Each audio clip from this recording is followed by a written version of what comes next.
317 GO బాధిత ఉద్యోగ ఉపాధ్యాయ JAC Gandhi Bhavan వద్ద బైఠాయించి ఆందోళన నిర్వహించారు.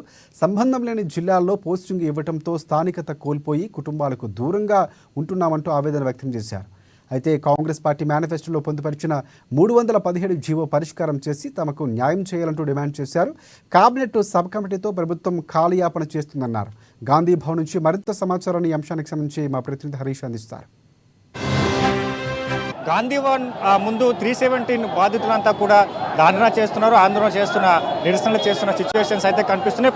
ప్రధానంగా 317 జీవోను రద్దు చేయాలి, స్థానికంగా సంబంధించిన కూడా ఉద్యోగ ఉపాధ్యాయుల పోస్టులకు సంబంధించి కూడా స్థానికంగా గుర్తించాలి, స్థానికులకే ఉద్యోగాలు పోస్టులు కేటాయించాలని కూడా వాళ్ళు డిమాండ్ చేస్తూ కూడా నిరసన చేపడుతున్న సిచ్యువేషన్స్ అయితే ఉన్నాయి. ప్రధానంగా ఇదే అంశం పైన కూడా గత సంవత్సరం గాంధీ జయంతి రోజు ఇక్కడ గాంధీ భవన్ వేదిక అప్పుడు PCC chief CM Revanth Reddy మాకు హామీ ఇచ్చారు, ఇప్పుడు హామీని నెరవేర్చుకోవాలి అంటూ కూడా పెద్ద ఎత్తున ధర్నా రోడ్డు పైన బైఠాయించిన వాళ్ళు అదైతే నిరసన చెప్తున్న నేపథ్యం అయితే కనిపిస్తుంది. ప్రధానంగా మనం చూస్తున్నాం, ఇది గాంధీ భవన్ సంబంధించి కూడా రహదారి ఏదైతే గాంధీ భవన్ బయట రహదారి పైన కూడా బైఠాయించారు.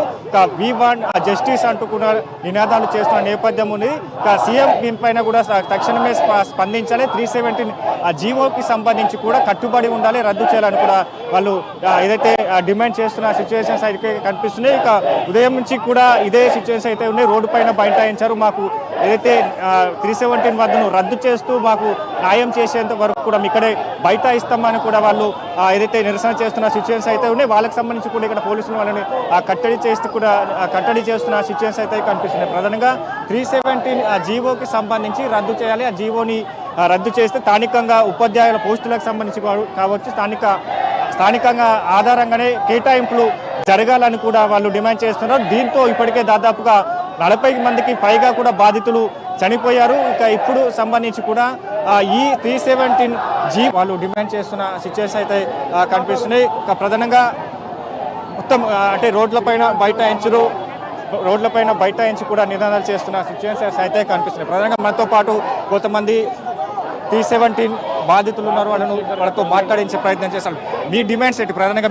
సార్ నేను మెడికల్ అండ్ హెల్త్ జేఏసీ తరఫున విక్టిమ్స్ జేఏసీ తరఫున 317 జీవో జేఏసీ తరఫున రాపూర్ శేఖర్గా మాట్లాడుతున్న ఒక దక్షిణగా సారు స్టేట్ వైస్ ప్రెసిడెంట్గా హరిశంకర్ సారు మా ప్రధాన డిమాండ్ ఒకటే, వందలాది కిలోమీటర్లు ప్రయాణం చేసి యాక్సిడెంట్లకు ప్రమాదాలకు గురై ప్రాణాలు కోల్పోతున్నాం. ప్రాణ మంచుల వరకు తిరిగి వచ్చిన హరిశంకర్ సార్ నేను ఒకటే మాట్లాడుతున్న, ప్రభుత్వాన్ని త్వరగా 317 జీవోని సవరించి మా స్వస్థలాలకు పోవాలి, పంపించాలి. ఒకటే డిమాండ్ చేస్తున్నాం, త్వరగా మమ్మల్ని పంపించండి, మా స్వస్థలకు పంపించండి.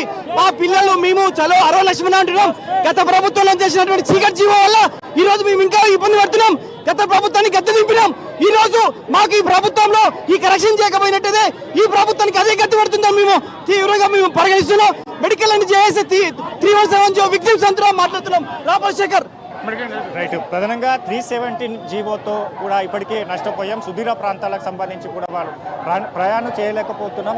317 సంబంధించి జీవోను త్వరగా రద్దు చేయాలి, దీనికి గత ప్రభుత్వం ఈ తప్పిదం చేసింది. ఇప్పుడు సంబంధించి కూడా సీఎం రేవంత్ రెడ్డి పిసిసి చీఫ్గా ఇచ్చిన హామీని నెరవేర్చుకోవాలి. దీనిపైన సబ్ కమిటీ వేసినా కూడా దీన్ని త్వరగా పూర్తి చేయాలి, రాష్ట్ర ప్రభుత్వం సంబంధించి కూడా దీనిపైన స్పందించాలని కూడా ప్రధానంగా డిమాండ్ చేస్తున్నారు. వైపు మహిళలకు సంబంధించి కూడా పెద్ద ఎత్తున రోడ్లపైన బైఠాయించారు, వాళ్ళకి సంబంధించి కూడా డిమాండ్ చేస్తున్న సిచ్యువేషన్స్ అయితే కనిపిస్తుంది. ఎందుకంటే ఈ 317 జీవోతో వాళ్ళ కుటుంబ సభ్యులకు కావచ్చు, వాళ్ళ పిల్లలకు సంబంధించి కూడా దూరం అవుతూ వస్తున్నాం, మనకు వాళ్ళకి అనారోగ్య పాలవుతున్నామని కూడా వాళ్ళ ప్రధానంగా వాళ్ళు ఆవేదనతో చెప్తున్న సిచ్యువేషన్స్ అయితే కనిపిస్తున్నాయి. మొత్తంగా 317 సంబంధించి కూడా ఈ జీవోను రాష్ట్ర ప్రభుత్వం త్వరలో స్పందించాలి. దీనిపైన కూడా మనతో మాట్లాడేందుకు మరికొంతమంది మహిళలకు సంబంధించిన బాధ్యత. మీ డిమాండ్స్ ఏంటి ప్రధానంగా? మా డిమాండ్స్ 317 జీవోను రద్దు చేయాలి సార్. కాంగ్రెస్ తన మేనిఫెస్టోలోనే పెట్టుకుంది, మాకు మాట కూడా ఇచ్చింది. లాస్ట్ ఇయర్ గాంధీ జయంతి నాడు మాకు ఈ విషయం కూడా మాట ఇచ్చారు. దయచేసి మేము సీఎం గారిని కోరుకునేది ఒక్కటే, వారు సబ్ కమిటీ వేశారు కానీ అది చాలా కాలయాపన చేస్తుంది. దయచేసి సీఎం గారు ప్లీజ్ మీరు మా విన్నపాన్ని మన్నించి, కాలయాపన తగదు, ఇప్పటికే చాలా ఆలస్యమైంది. కేవలం మేము ఆ గవర్నమెంట్ను కూలదోసిందే ఈ పాయింట్ మీద. మీరు మమ్మల్ని పట్టించుకోకపోతే ఎలాగండి? దయచేసి మీరు ఈ గాంధీ జయంతి రోజు గాంధీ గారి స్ఫూర్తితో మేము చాలా హింసాయుత మార్గంలో మేము విన్నపాన్ని తెలియజేస్తున్నాము. 317 జీవోను రద్దు చేసి మా స్థానికతను మాకు ఇప్పించాలని కోరుకుంటూ ఈ డిమాండ్ 31 జీవోతో కూడా మాకు నష్టం వాటిల్లుతుంది. మా సుదీర్ఘంగా ప్రయాణాలు చేయలేక మా అనారోగ్య పాలవుతున్నాం, మా పిల్లలకు దూరం అవుతున్నాం. కట్టుబడి ఉండాలి. ఈ 31 జీవోకి సంబంధించి కూడా గతంలో సీఎం రేవంత్ రెడ్డి మాట ఇచ్చారు, దాన్ని నిలబెట్టుకోవాలని కూడా ప్రధానమైన డిమాండ్స్తో కూడా నిరసన చేసిన సిచ్యువేషన్. కనపర్సన్ మనసుతో కలిసి హరీష్ ఏఎన్ఎన్ హైదరాబాద్.